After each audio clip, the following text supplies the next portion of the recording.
In this video, we're going to simplify rational expressions, and specifically we're going to simplify by factoring.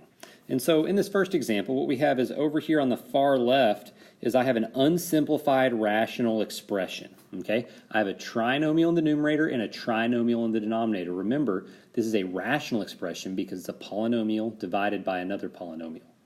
Now as I look at this, there's nothing here that we can simplify when it's in this form. You might think that you could cancel the x squareds out because there's one in both, but we can't cancel across subtraction or addition. So we don't want to do that. And so what we do in a situation like this is we're going to rewrite that polynomial in the numerator by factoring it, and we're going to do the same thing by factoring our denominator. Now I'm not going to go specifically into how to factor these. That's maybe a topic for a different video. But if I were to factor the numerator using whatever method you choose, and if I were to factor the denominator using whatever method you choose, you see that I have a common factor in the numerator and denominator. Anything over itself is 1. That means this x minus 4 versus x minus 4 is really just a 1, or you could say it cancels, and it leaves us with our simplified rational expression of x plus 3 over x plus 7. So the moral of our story here is anytime I have a rational expression and we're trying to simplify it, I'm going to start by factoring the numerator and denominator. I'm going to see if there's any terms or any binomials or anything that cancel out.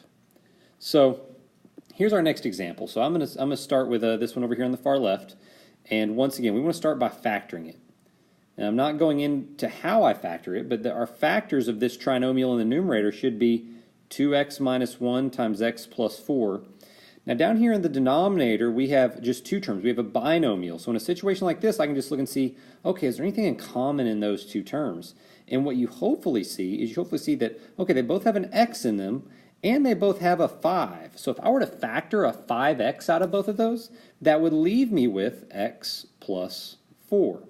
Whenever I factor it out, it's kind of like I'm undistributing the 5x. You could test this by, if you were to multiply that 5x back into the parentheses, you should end up where we started with here. So I just basically factored out or divided out a 5x in both of those terms.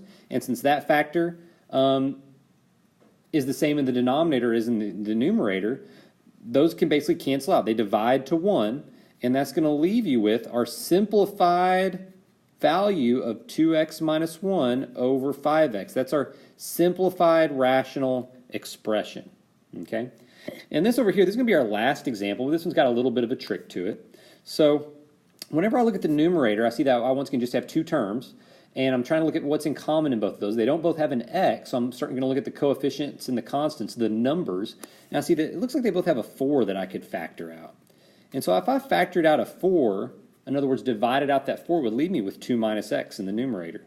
Now down here in the denominator, what we have two terms, but this is what we call a difference of two squares. So if you're not sure how to factor this, I want you to Google difference of two squares, but that should just become x plus 2 times x minus 2. Now, here's our situation. Now you see that this looks kind of like these values in the denominator, but it's not quite there, so nothing cancels or simplifies yet. And so what I'm going to do, and this just comes with experience, is I'm going to rewrite 2 minus x as negative x plus 2. I'm basically changing the order of that to help us see something. Okay, and I'm not going to do anything to our denominator. I'm going to leave our denominator the same. And what we hopefully are seeing is that this right here looks just like this with opposite signs. Instead of a negative x, we have a positive x. Instead of a positive 2, we have a negative 2. So if I could do something to this to make it look like this factor, we could then cancel it out. So let me kind of come down here below, because we're going to do one little move and then we'll be done. So if I have the negative x plus 2 and then I've got the x plus 2 x minus 2, what I can do is I can factor a negative out of both of these. In the same way that we factored a 4 out of both of these terms, I can factor a negative 1 out of both of these terms. And what that does is that's going to change the sign of what's in the parentheses. It's going to change that to a positive x. It's going to change that to a negative 2 just by factoring out this negative that's right here. Okay?